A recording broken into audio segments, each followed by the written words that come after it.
There are two type of matrix multiplications that are available in RStudio, R language.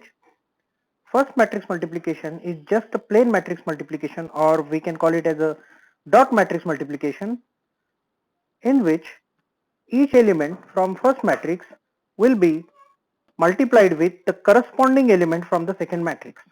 For an example, if we take first row first element of matrix A, then it will be multiplied with first row first element of matrix B. If we take second row first element of matrix A, then it will be multiplied with second row first element of matrix B, and so on and so forth. So it's just like addition, subtraction. Here the dot multiplication is also the same. That corresponding element of matrix A will be multiplied with the corresponding element of matrix B. So as in addition and subtraction, here also both the matrices should be of the same size.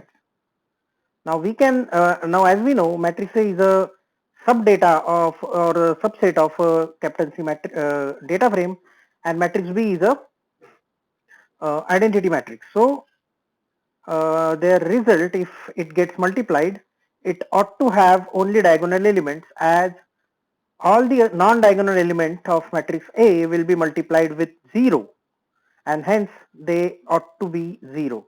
So let us check it on RStudio. We have matrix A, which will be multiplied with matrix B, and if we run this, as you can see, we have here our original matrix A. Diagonal elements are 45, 21 and 14, so they are getting multiplied with 1 in 1, 1, so they will remain unchanged, and all the non-diagonal elements are getting multiplied with 0, so they have been changed to 0. So this is a dot matrix multiplication. If we go back, the second type of matrix multiplication which is available in R is the actual algebraic matrix multiplication that we perform by multiplying the first row of the first matrix with the first column of the second matrix. So as we all know, the true matrix multiplication or the algebraic matrix multiplication, the first row of first column will be multiplied with first row of first row of first matrix will be multiplied with first column of second matrix to generate the first element of resulting matrix. The second element of resulting matrix will be generated by multiplying first row of first column with first row of first matrix with second column of second matrix, and likewise. So this is the actual matrix multiplication, and that is performed like this. To differentiate between dot matrix operator and true matrix multiplication operator, here the matrix multiplication or the multiplication operator symbol is slightly changed. There are two percentage symbol and asterisk symbol is enclosed within it. So now if we can see matrix A, when it is getting multiplied with matrix B in a algebraic manner, there is no 0 element over there because it's not one-to-one matrix multiplication. So for a true matrix multiplication to take place, it is very essential that the rows of first column must be exactly same with the columns of second. Rows of first matrix must be exactly same to the columns of second matrix. So if we perform this on RStudio, we have matrix A, which we are multiplying with matrix B with this special operator, and if we run this, yes, this is the output that we are getting. So these are the two type of matrix multiplication operations that we can perform over a matrix. After that, we have two special functions using which we can find out the transpose of a matrix and determinant of a matrix. Now to find out the transpose of a matrix, the function that we use is T. As a parameter to the function, we are supposed to give the name of a matrix whose transpose we want to calculate. Now, as we all know, a transpose of a matrix is simply reversing the rows and columns of the matrix. So let us check whether we can do it in RStudio. So we call function T and pass it matrix A. Passing matrix B to find a transpose will be useless because identity matrix, even after taking a transpose, will remain an identity matrix, so we will not able to observe any change into it. But if we pass matrix A to a transpose function, as we can see here, the original matrix had 1, 2, 3 rows and played 1 and lost columns, but the transposed matrix has played 1 lost rows and 1, 2, 3 columns. So this is the transpose of a matrix. To find a determinant value of a matrix, the function we use is det. So if we run this function and pass our matrix A again, so we'll get a determinant value of matrix A, and it's minus 222. So these two functions are used to find transpose as well as determinant of a matrix. So this is all about a matrix, and now let us move ahead to the part 3 of today's session, that is merging and importing data. Now here the learning objectives are exploring different functions for a data frame, then how to merge two data frames, and then how to import data from various type of file formats like text file or XML file. So the prerequisite is like same that we had in last section, that is we must know what is data frame, we must know the R script, running R script in RStudio, and how to set the working directory. Now to understand this section, we are primarily using following files which are made available to you. Make sure that they are in your working directory. So now again we are creating one data frame, captaincy1, from captaincy-data.csv. So let's first create it. We already have captaincy, but we are not using it, and we are creating captaincy1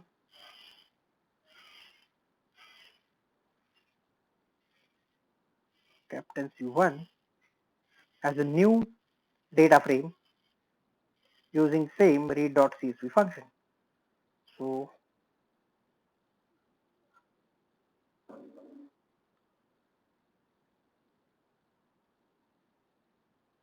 if we run this and we would like to view, we can also use print function, or we can use view function to view the data frame, but make sure if we are using a view function, V must be capital.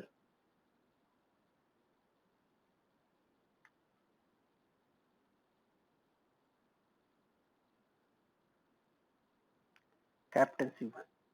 So if I run this, this is my captaincy one data frame. It is exactly similar to the captaincy data frame because it is been extracted from the same CSV file, and we will be using it for merging purpose. So once this is done, let us see a summary function. This function is very crucial as far as data analytics or data science is concerned, because this function will give you the overall summary of the current data frame. This function generates 6 values for each numeric column of a data frame.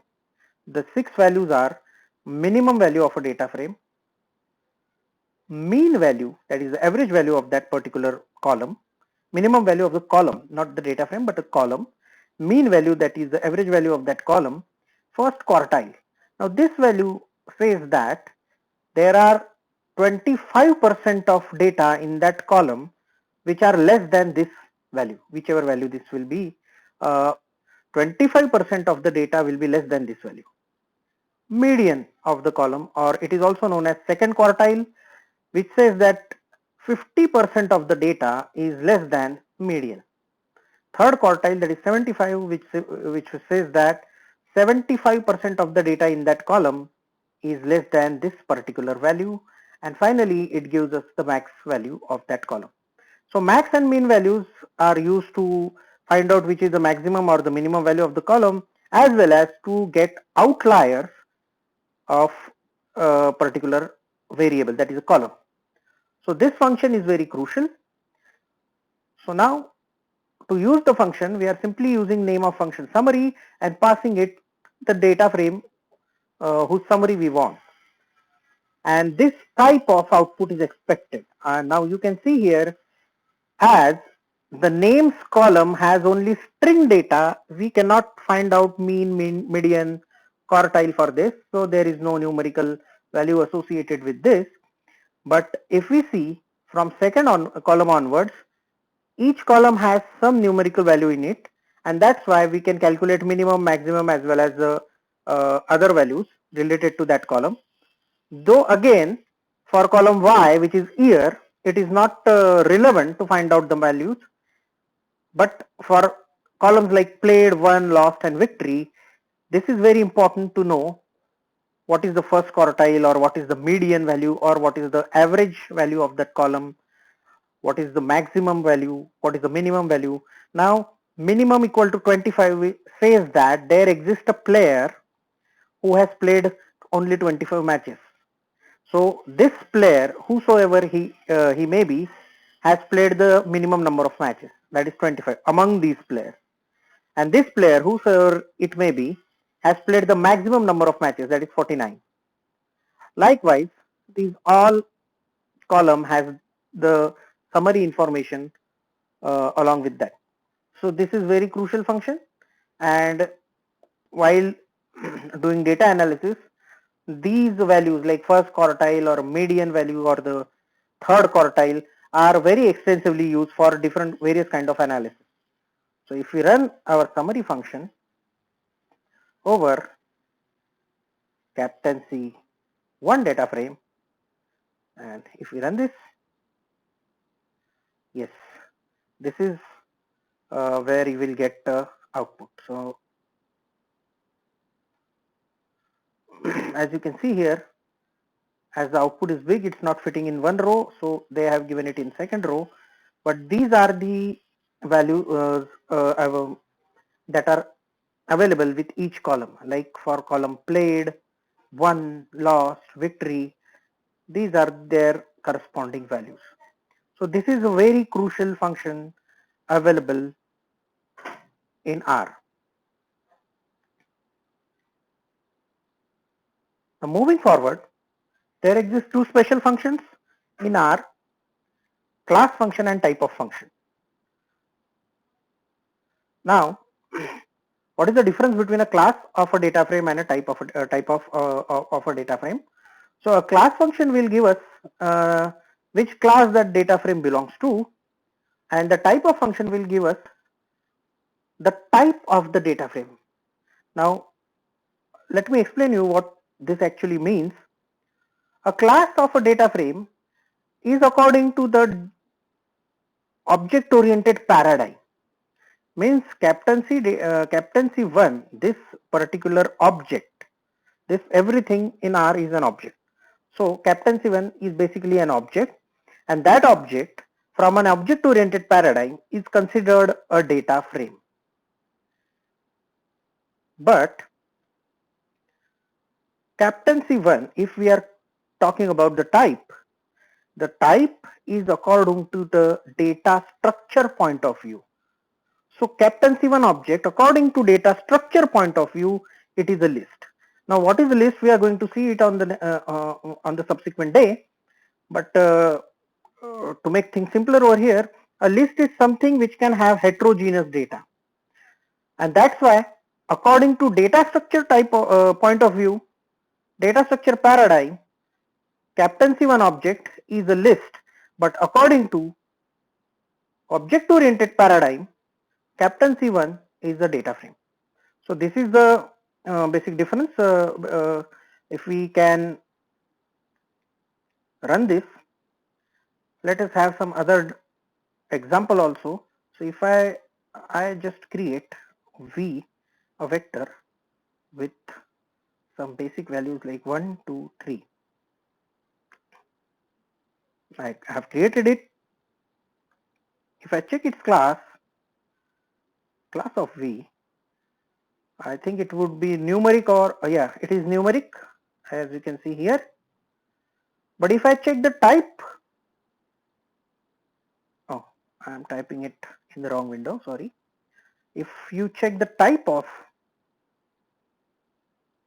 V, it is double. So class is something which is according to the data structure, object oriented point of view, and type is something which is according to the data structure point of view, how the data is physically considered and stored in the memory. So this is type, and that's why for a same object V, we have different class, different type. It will not be same, it will not be the case that it will be different every time, but most of the time it may be different for class and type of. Now let us check the class of our data frame, that is captaincy1, and type of captaincy1. If we run both them, because we have not run the first class command also, so if we run both of them, you can see the class is data frame and type is list. So these are two important functions related with data frame.